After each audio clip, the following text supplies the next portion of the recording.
নমস্কার বন্ধুরা। দুষ্ট স্ত্রী বশীকরণে কী করবেন? এই মন্ত্রটি বলুন। ওং নমো ভগবতে রুদ্রায় ওং চামুণ্ডে অমুকং বা অমুকিং মে বসমানায় সা। অমুকিং জায়গাতে যার নাম তার নাম বলবেন। আবার বলছি, ওং নমো ভগবতে রুদ্রায় ওং চামুণ্ডে অমুকিং মে বসমানায় সা।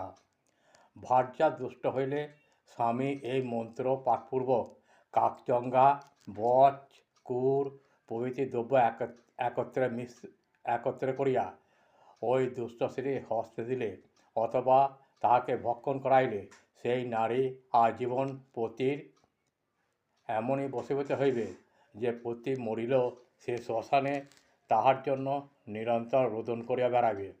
উপরিক্ত দ্রব্য অর্পণকালে ওং নমো যে মন্ত্রটি বললাম, ওং নমো ভগবতে রুদ্রায় ওং চামুণ্ডে অমুকিং মে বসমানা সা। আবার ফের বলছি, অমুকিং স্থলে বা অমুকং স্থলে তার স্ত্রীর নাম বলবে। নমস্কার, ভালো থাকবেন। ভালো লাগলে আমার এই চ্যানেলটিকে শেয়ার বা সাবস্ক্রাইব করবেন। নমস্কার।